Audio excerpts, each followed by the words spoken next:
মুখ্যমন্ত্রী মমতা বন্দ্যোপাধ্যায়ের নির্দেশে রাজ্য জুড়ে নতুন উদ্যমে শুরু হয়েছে যুবসাথী প্রকল্পের বিশেষ উদ্যোগ। একযোগে 294টি বিধানসভা কেন্দ্রে বিশেষ ক্যাম্প গড়ে তুলে রাজ্য সরকার বুঝিয়ে দিল যুব সমাজের পাশে থাকতে তারা প্রতিশ্রুতিবদ্ধ।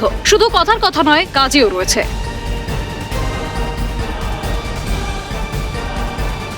জলপাইগুড়ি জেলাতেও রবিবার সকাল থেকেই চোখে পড়েছে উৎসাহের ছবি। জেলার বিভিন্ন প্রান্তে মোট 25টি বিশেষ ক্যাম্পে সাধারণ মানুষের ভিড় ছিল উল্লেখযোগ্য। অনেকেই জানিয়েছেন, এত সহজভাবে একসঙ্গে একাধিক সরকারি পরিষেবা পাওয়ার সুযোগ আগে মেলেনি। ক্যাম্পগুলিতে সরকারি কর্মীরা ছুটির দিনেও দায়িত্ব পালন করেছেন নিষ্ঠার সঙ্গে। পাশাপাশি সাধারণ মানুষের সুবিধার্থে তৃণমূল নেতৃত্বকেও সক্রিয়ভাবে সাহায্যের হাত বাড়িয়ে দিতে দেখা যায়। এক ছাতার তলায় একাধিক জনমুখী প্রকল্পের সুবিধা পেতে স্বস্তিতে সাধারণ মানুষ।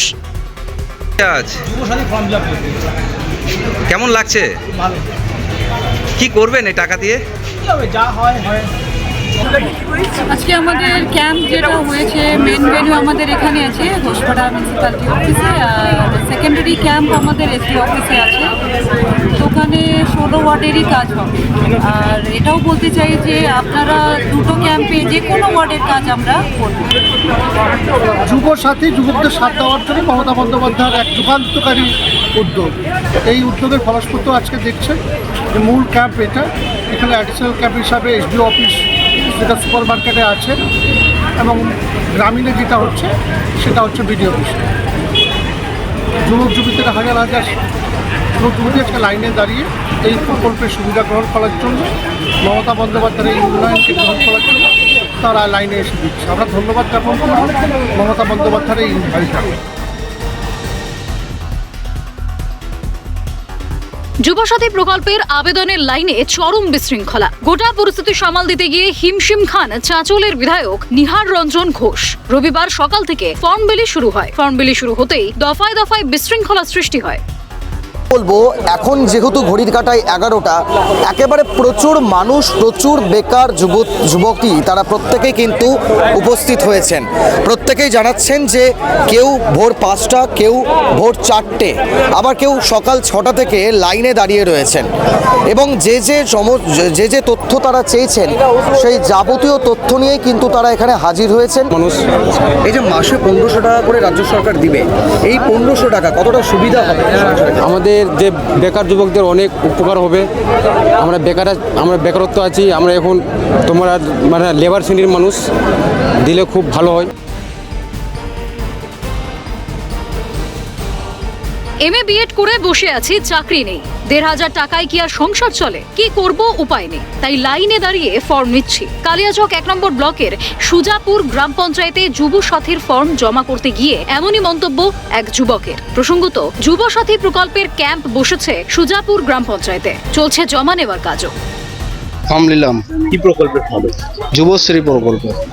বলছি যে এই যে প্রকল্প মুখ্যমন্ত্রী চালু করেছে, কিভাবে দেখছেন এই প্রকল্পটা? কতটা সুবিধা হবে আপনার?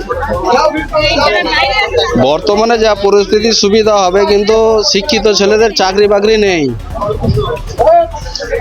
আজ আমরা এমএ বিএড করে কোনো পরীক্ষায় বসতে পারছি না। এই 1500 টাকা মাসে দিলে আমাদের কি হবে? 1500 টাকা দিয়ে সংসার চলবে?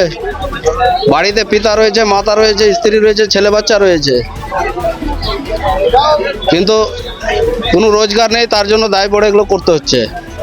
আমরা ফর্ম দিচ্ছি ডিএস দুয়ারে সরকার রেজিস্ট্রেশন নাম্বার মেরে। আগে প্রথমে অ্যাডমিট কার্ড দেখে নিচ্ছি, মাধ্যমিকের অ্যাডমিট কার্ড দেখে এবং আধার কার্ড দেখে আমরা ফর্ম দিচ্ছি, এবং দুয়ারে সরকার নাম্বার রেজিস্ট্রেশন নাম্বার মেরে তারপরে আমরা সমস্ত ডকুমেন্টস যাচাই করে জমা নিচ্ছি।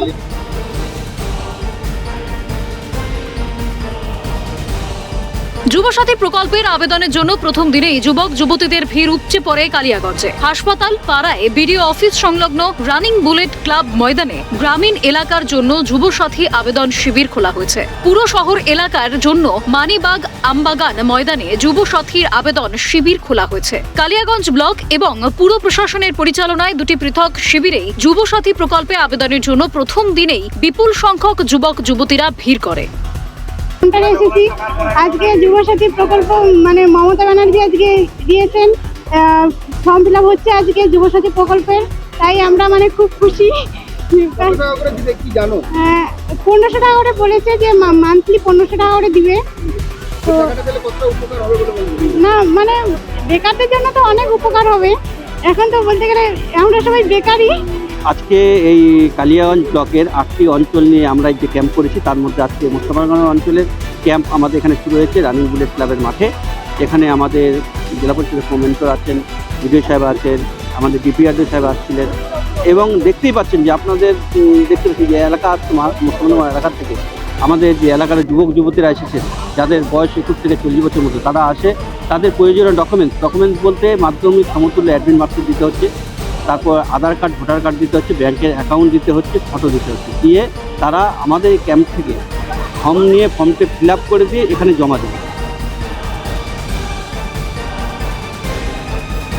বালুরঘাটের সুরেশ রঞ্জন পার্ক প্রাঙ্গণে যুবসাথী প্রকল্পের কর্মসূচির আয়োজন করা হয়। বালুরঘাট পুরসভার 25টি ওয়ার্ডের আবেদনকারীরা ফর্ম জমা দেন। এই প্রকল্পের আওতায় প্রাপ্ত অর্থ চাকরির পরীক্ষায় ফর্ম ফিল আপ ও মোবাইল রিচার্জ এবং বিভিন্ন শিক্ষামূলক কাজে ব্যবহার করা যাবে বলে জানা গেছে। তৃণমূল নেতৃত্বরা নিজে উপস্থিত থেকে আবেদনকারীদের ফর্ম পূরণে সহায়তা করেন।